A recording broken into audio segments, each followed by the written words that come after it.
Hello retailers, welcome to my channel. दोस्तों, जैसे कि मैंने जब पहली बार अपना ये चैनल शुरू किया था, उसमें मैंने आपको अपने पहले वीडियो में बताया था कि कैसे हमारे देश का युवा इस मार्केट से जुड़ा, कैसे कोरोना काल में उसे मार्केट के बारे में अवेयरनेस हुई। क्योंकि उससे पहले मार्केट बड़े लोगों का खेल माना जाता था, कुछ चुनिंदा लोग ही इसमें इन्वेस्ट करते थे, उनका ही मार्केट था। लेकिन धीरे धीरे जैसे जैसे अवेयरनेस बढ़ी, फिर कोरोना काल में जब हमारा युवा खाली घरों में बैठा रहा तो उसने मूवीज़ देखी, वीडियोस, उस तरह से ऐड चलने लगे, ब्रोकिंग ऐप्स चलने लगे, तो जिसके कारण उसे मार्केट में आने की इच्छा हुई और उसे अवेयरनेस बढ़ गई। तो जो जो परसेंटेज भारतीय युवाओं का या भारतीय लोगों को मार्केट में बहुत कम था, वो एकदम से इंक्रीज हो गया। उस वीडियो में मैंने आपको काफ़ी डिटेल में बताया था और मैंने कहा था कि मैं मेरा इस चैनल का मेन माध्यम है, जो मेन मोटिव है वो ये है कि रिटेलर्स को मार्केट के बेसिक्स समझाना, एक एक पॉइंट को समझाना और हर शेयर के बारे में डिटेल में उसको अवेयरनेस देना। बाकी ख़रीदारी करना वो उसके अपने रिसर्च पे है। मैं उस वीडियो का आप जाके देख सकते हैं, उसका लिंक मैं आपको आई बटन में दे दूँगा। तो यह है वो वीडियो जिसके बारे में आपको बात कर रहा था, आप इसे जाके देख सकते हैं। अब आते हैं हम मार्केट के इसी वीडियो के दूसरे आगे बढ़ाते हुए, इसी वीडियो का जो हमारा मोटिव था उसे आगे बढ़ाते हुए अब आते हैं मार्केट के बेसिक्स में। ये है हमारे आज के टॉपिक। आज आपको बताया जाएगा कि इन टॉपिक्स के बारे में बेसिक से शुरू से। इसमें पहली है कि शेयर और शेयर मार्केट क्या होता है। अब जैसे हम शेयर की बात करें तो शेयर क्या है।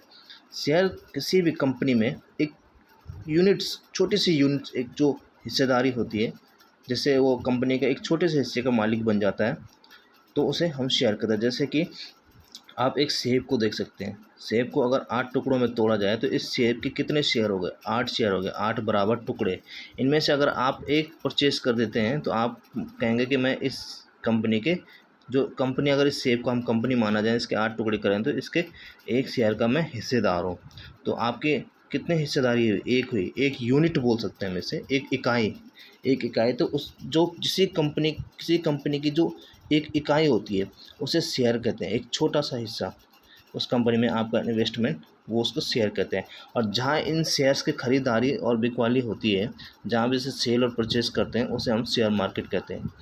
तो कहने का मतलब जो कंपनी की कुल वैल्यूएशन है उसमें आपकी एक छोटी सी एक इकाई उस वैल्यूएशन का, कहने का मतलब है अगर किसी कंपनी का जो है, किसी कंपनी की वैल्यू 100 करोड़ की है और उस कंपनी के 1 करोड़ शेयर है, तो यानी कि पर शेयर कितना उसका हो गया? उसका किसी कंपनी की वैल्यू 100 करोड़ की है और उसके कंपनी के 1 करोड़ शेयर है, तो यानी कि उसके एक शेयर की कीमत कितनी होगी? 100 रुपये।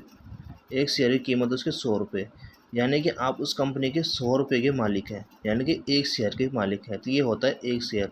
मतलब कि जो उस कंपनी के मालिक होंगे, उसने उस कंपनी के कुछ हिस्सेदारियां बनाई होंगी, कुछ तय किए होंगे कि इतने इस कंपनी के हिस्से हैं और उन हिस्सों में से एक एक इकाई, एक यूनिट। अब जैसे कि 1000 ग्राम है, 1000 ग्राम का 1 किलोग्राम बनता है, तो इस 1 किलोग्राम को एक कंपनी मानी जाए तो इसका एक शेयर क्या होगा? 1 ग्राम।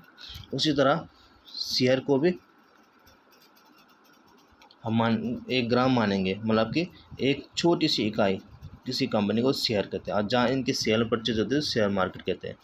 अब ये 2 तरह के होते हैं, प्राइमरी मार्केट और सेकेंडरी मार्केट। अब आते हैं प्राइमरी मार्केट किसे कहते हैं। प्राइमरी मार्केट वह मार्केट जहाँ पे जो शेयर होते हैं या तो क्रिएट किए जाते हैं। अब जैसे किसी कंपनी के एक ऑनर है, किसी कंपनी को 4 लोगों ने मिलकर बनाया है, तो इन 4 लोगों ने उस कंपनी की हिस्सेदारी की, मतलब शेयर क्रिएट करिए। इन 4 लोगों ने कहा हमारी कंपनी के 4 हिस्से हैं और हम एक एक हिस्से के मालिक हैं, तो इन्होंने 4 शेयर क्रिएट करे। ऐसे आगे जाके इस कंपनी के और हिस्सेदारी टुकड़े में भी कर सकते हैं किसी दूसरे को देने के लिए। या तो ये प्राइमरी मार्केट होता है कि जहाँ जो इन्वेस्टर होते हैं शुरू में, जो जिन्होंने शेयर क्रिएट करे हैं या शेयर खरीदे और बेचे। आप जैसे कि आपने शार्क टैंक देखा होगा। शार्क टैंक क्या है? एक प्राइमरी मार्केट का एक वो है।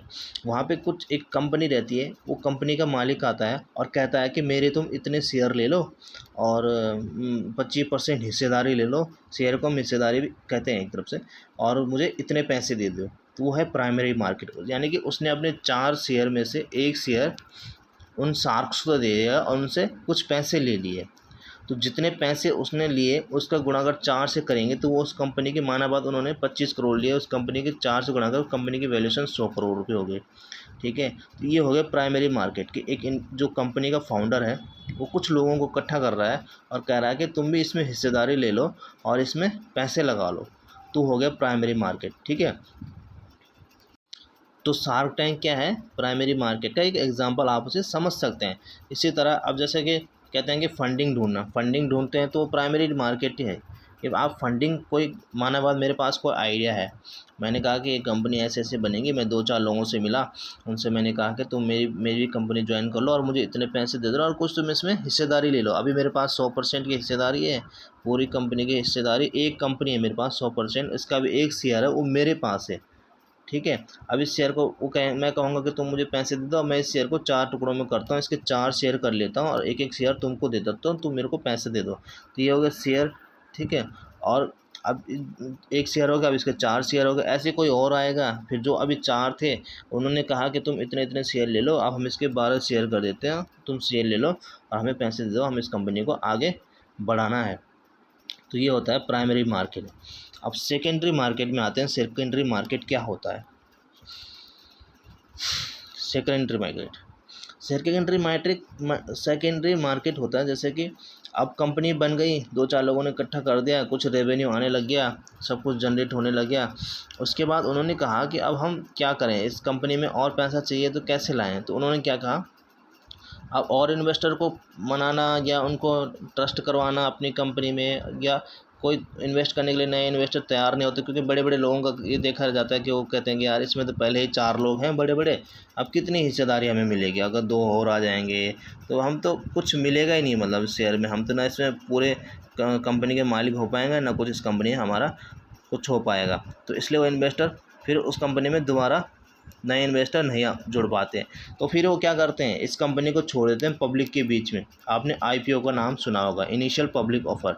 ये क्या करते हैं, कंपनी को कहते हैं, ये क्या करते हैं, पब्लिक को कहते हैं कि हम तुम्हें शेयर देंगे और तुम हमें पैसे दे दो, IPO के तौर पे पैसे दे दो। ठीक है, ये अब जैसे इनके पहले 4 शेयर है, तो ये इस कंपनी के 4 शेयरों में से हर कोई अपना कुछ हिस्सा छोड़ता है, तो उनके टुकड़े, उनके और शेयर बना देते हैं। जैसे कि अब उन्होंने कर दिए इस 4 शेयर के 1 करोड़ शेयर, इतने शेयर, और ये कंपनी इन्होंने कहा कि इसे पब्लिक को दे दो। हर पब्लिक में हमने दी है IPO में, जैसे हम 13 शेयर का लॉट ले लिया, 14 शेयर का लॉट ले लिया, इतने रुपये में, 13,000 रुपये में, ये सेकेंडरी मार्केट है। क्योंकि जब जो बड़े बड़े इन्वेस्टर उसमें पैसा डालने को तैयार नहीं होते, तो उसके बाद वो पब्लिक को देते हैं, रिटेलर, जिनकी मदद के लिए मैंने ये चैनल बनाया है, हम हैं रिटेलर्स।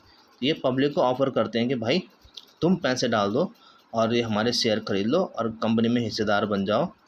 हालांकि जो ये पब्लिक को दिया, इनकी कोई कंपनी में डिसीजन मेकिंग तो नहीं होते, लेकिन हम भी छोटे मोटे लोग हैं, तो हम 12-13 शेयर लेके पैसे दे के उनको वो करते हैं। फिर इन शेयर को, फिर ये शेयर हमारे जो हैं ट्रेड होते हैं मार्केट में, फिर डेली सेल परचेज एक्सचेंज में।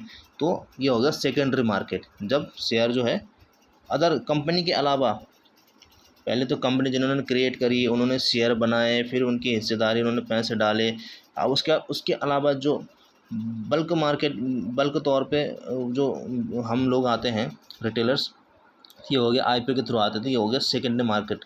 पहले जो शेयर थे वो सर्टिफिकेट में या डॉक्यूमेंट में ट्रांसफ़र होते हैं, लेकिन अब शेयर जो पब्लिक को दिए गए हैं सेकेंडरी मार्केट में, वो इलेक्ट्रॉनिक मीडियम में जो ढंग से डेली शेयर बाज़ार खुलते हैं उसमें खरीद फरोख्त होते हैं, उसे सेकेंडरी मार्केट कहते हैं। तीसरे पॉइंट पे आते हैं, important of and purpose of share market. तो शेयर मार्केट की इम्पोर्टेंस क्या है, इसकी ज़रूरत क्या है, पर्पज़ इसका क्या है, ये जानने के लिए हम अब आते हैं इसके कुछ पॉइंट्स पे। अब देखिए, शेयर मार्केट सबके लिए ज़रूरी है। सबके लिए कैसे? कंपनी के लिए ज़रूरी है, दूसरी बार इन्वेस्टर्स, हम रिटेलर्स के लिए ज़रूरी है, तीसरी बार कंट्री के लिए ज़रूरी है, और कंट्री की इकोनॉमी के लिए ज़रूरी है। अब आप बोलेंगे ऐसे कैसे? देखिए, कंपनी को शेयर मार्केट से क्या चाहिए? कंपनी को चाहिए फंड रेज, ताकि वो अपनी कंपनी को आगे बढ़ा सकें। तो कंपनी को क्या चाहिए? इससे फंड चाहिए। तो कंपनी क्या करेगी? अपने शेयर्स हमको बेचेगी, रिटेलर्स बेचेगी, इन्वेस्टर को बेचेगी, और उनके बदले उसको पैसे लेगी। ठीक है, पैसे लेगी तो कंपनी के एसेट बढ़ेंगे, कंपनी में फंक्शन बढ़ेगा, और कंपनी जो है अपने आप अपना जो विस्तार कर सकती है। तो कंपनी का तो ये बेनिफिट हो गया, प्रोडक्शन स्पीडली बढ़ेगा, कंज्यूमर को अवेयरनेस होगी, तो कंपनी को इससे ये बेनिफिट होगा। इससे कंट्री को क्या बेनिफिट होगा, जब कंपनी बढ़ेगी तो जाहिर सी बात है कंपनी टैक्स भी पे करेगी, रोज़गार भी पे करेगी, हर तरह से कंपनी की जो है कंपनी की ग्रोथ से इकोनॉमी की देश की ग्रोथ होगी। तीसरी बात इसमें क्या होता है कि दूसरी बात इसमें इन्वेस्टर के लिए क्या है, इन्वेस्टर के लिए एक ये है कि एक महंगाई से इन्फ्लेशन या तरह तरह की चीज़ों से लड़ने के लिए एक अलग रास्ता मिल जाता है, इन्वेस्ट करने के लिए पैसे कमाने का एक नया सोर्स मिल जाता है। दूसरी बात उनको भी कंपनी में जो है स्टेक होल्डिंग या ऑनरशिप मिल जाती है। एक तरह से ऑनरशिप का मतलब ये नहीं कि पूरी मालिक बन जाएंगे, मतलब जितने शेयर वो खरीदेंगे उसकी उनकी ऑनरशिप बन जाती है, और लोगों की भी देश की जो इकोनॉमी और अर्थव्यवस्था में भागीदारी बन जाती है कि वो भी इकोनॉमिक ग्रोथ में देश का जो है कंपनी का साथ दे रहे हैं और देश का अर्थव्यवस्था को आगे बढ़ा रहे हैं। ठीक है, एक पॉइंट इसमें ये है कि ट्रांसपेरेंसी आती है, कंपनी अपना काम पूरा ट्रांसपेरेंसी से करती है, कंपनी को कितना प्रॉफिट हो रहा है, कितना लॉस हो रहा है, कंपनी हर डेटा शेयर होल्डर से इन्वेस्टमेंट पाने के लिए हर बार जारी करती है। और एक अब जो ट्रांसपेरेंसी है सबके सामने कंपनी के बारे में आती है। शेयर मार्केट के और क्या पर्पज़ है और क्या इंपॉर्टेंस है, इसका एक इम्पोर्टेंस और पर्पज़ ये भी है कि शेयर मार्केट में लिस्टेड कंपनी के शेयर्स के हम आसानी से ट्रेड और इसकी ऑनरशिप को आसानी से ट्रांसफ़र कर सकते हैं। मतलब हम कंपनी की जो ऑनरशिप है वो आसानी से ट्रेड कर सकते हैं, किसी को बेच सकते हैं, ख़रीद सकते हैं। ठीक है, और इसमें एक सबसे बड़ा पॉइंट ये है कि किसी भी देश का जो शेयर मार्केट है वो उस देश की अर्थव्यवस्था का पैरामीटर होता है। क्या होता है, पैरामीटर होता है। अब जैसे हमने कुछ दिनों पहले खबरों में सुना होगा कि भारत की अर्थव्यवस्था ने जो देश की दुनिया की चौथी सबसे बड़ी अर्थव्यवस्था बन चुकी है, और हमने जो है जर्मनी को पीछे छोड़ दिया या यूके इंग्लैंड को पीछे छोड़ दिया है। तो उसका पता कहाँ से चलता है, शेयर मार्केट की वैल्यूएशन से, शेयर मार्केट में आ रहे पैसे से और कंपनियों के परफॉर्मेंस से कि कितना हाई पे हमारा मार्केट चल रहा है, तो उससे वो पता चलता है। तो आज के बेसिक में हमारा इतना ही। आज हमने बताया शेयर क्या होते हैं, शेयर मार्केट क्या होते हैं, प्राइमरी मार्केट क्या होता है, सेकेंडरी मार्केट क्या होता है और मार्केट का पर्पज़ क्या है। इन 3 पॉइंट्स को आप अगर बेसिक तौर पर सही से समझ लेंगे, फिर आगे अपने वीडियो को कंटिन्यू करेंगे। नेक्स्ट में हम आएंगे शेयर मार्केट बाकी और बारीकियों के साथ। इस वीडियो में इतना ही। थैंक यू, लाइक करें, सब्सक्राइब करें।